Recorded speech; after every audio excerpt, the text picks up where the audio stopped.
this is Laura from Dog Etiquette, and I'm here with Bill DeMaio, who happens to be a guide dog user and my father, and we're going to talk today about service dog etiquette. We're going to be talking about why it's not a good idea to pet service dogs and what to do if you see a service dog out in public.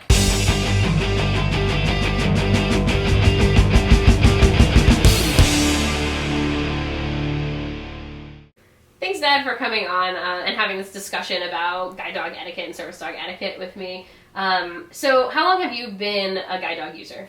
About 9 years now. Okay, and how many dogs have you had? I just got my second dog 5 months into it. So we retired our first dog, Isaac, and he became a pet in our household with my wife, Sue.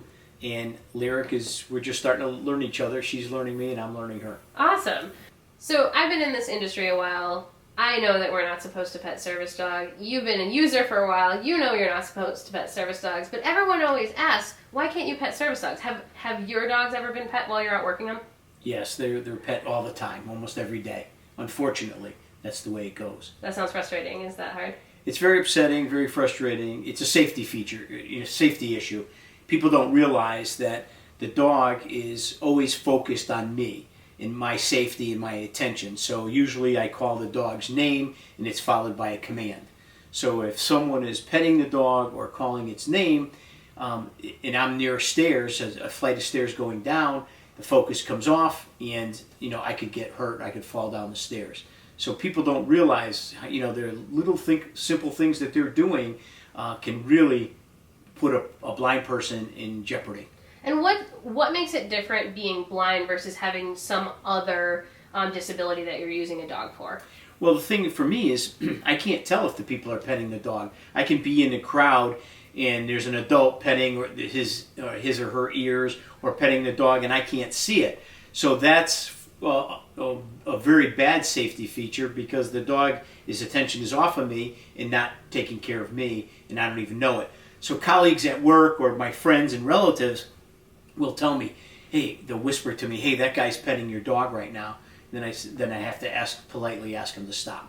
Yeah, and I find, I don't know about you, but that children are actually doing a lot better with this, and that adults struggle more. No question about it. It seems like children have been taught, they're kind of into the culture, they understand service animals much better than adults do, for sure. Yeah. It's so strange at work, someone will be petting the dog, and they say to me, I know I'm not supposed to be petting the dog, but I know it. And they just keep doing it. Yeah. And that drives a person like me crazy. Yeah, and as a sighted person who's worked guide dogs for quite a bit, I can see when the dog is being pet and the person doesn't even know that I can see that Right. the dog is being pet, and then they get a little bit embarrassed, but they should be embarrassed if there's petting it for an actual user just as much. Right, so the key here is if the dog is in harness, don't pet him and don't talk to him. That's as simple as it gets. Yeah, and I always like to tell people that you want to treat a dog like a piece of medical equipment. So you wouldn't run up and grab someone's cane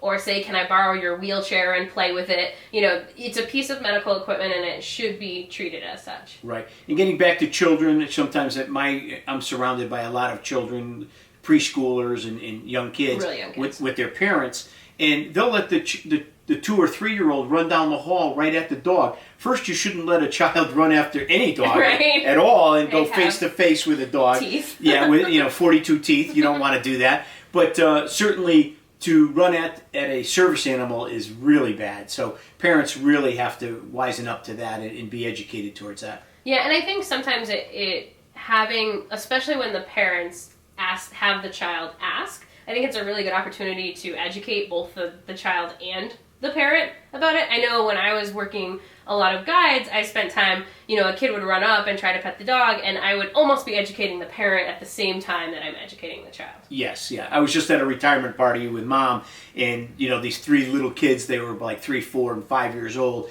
They came running up, and I had the time. So if I have the time and I'm not rushing to a meeting or something, I can do that. And I'll spend a few minutes and just say, okay, now here's the harness. When you have the harness on, you never talk to the dog, you never pet the dog, you don't call its name.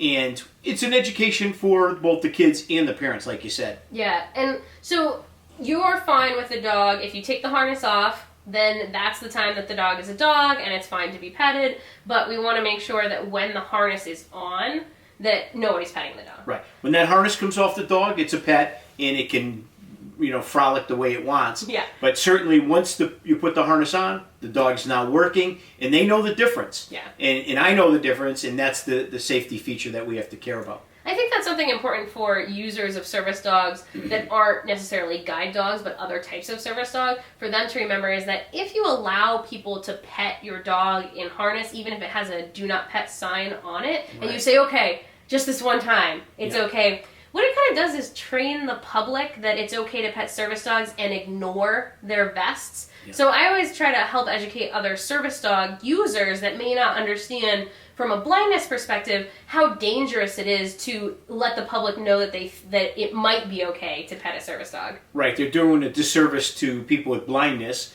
and they're sending mixed messages. Right. So if you have a service animal that is for hearing impairment, or it's for epilepsy or cancer or whatever the case may be, if that person that has that service animal lets the public pet it, then the public thinks they can pet my dog. Right. And that becomes the problem. Right, and that's a problem for you, especially because you can't see. Right. And I know from working dogs that if you allow a dog to get a lot of attention, so people are calling its name, people are trying to whistle at it, and they're trying to pet it, the dog starts thinking that petting is part of the gig, and they're not as focused on you, even though they're trained to ignore other people and trained to a high level. Yeah. Over time, lots of petting can kind of erode that relationship or distract the dog. And that's true whether or not it's a guide dog or, some type of medical alert dog where the dog needs to be focused on, say, if your blood sugar is crashing, but you've got someone trying to pet your dog and they're not able to put their full attention on you. Right. Well, as you always told me, right, you're either training a dog or you're untraining a dog. That's right. And that's really what happens.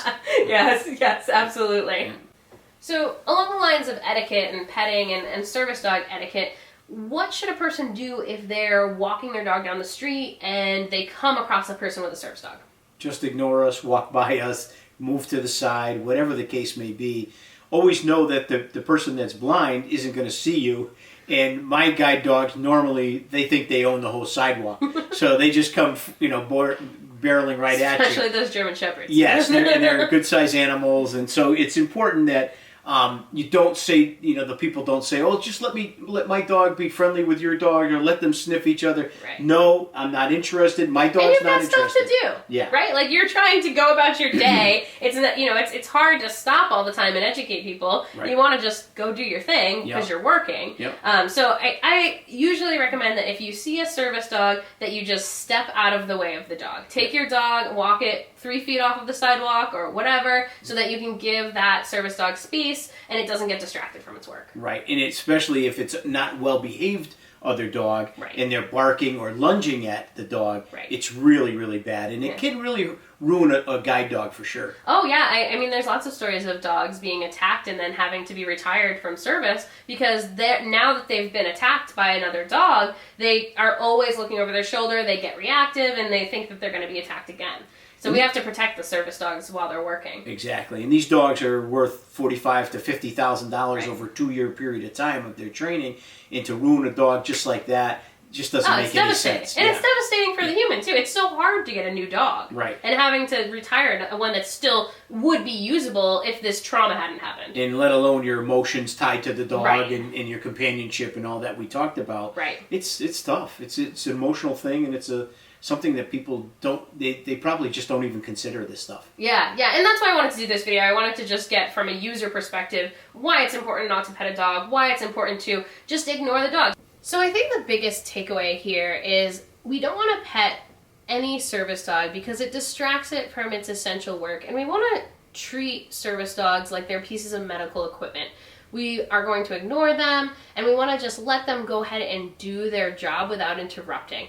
You've got lovely pets at home that you can pet and hang out with. These dogs are working dogs, and we want to treat them as such and be respectful of both the dog and the human user. So thank you guys for watching this video. Thanks, Dad, for doing this video with me. No problem. And if you like this video, make sure you give it a thumbs up and subscribe to our channel. We do new videos every single week. If you have any questions or comments, go ahead and put them below. I do answer all of my comments down there. Or if you have any ideas for videos that you'd like to see, we'd love to hear them. So you guys have an awesome day and happy training. Thanks for watching, and stay tuned for our next video. Subscribe now and never miss an episode.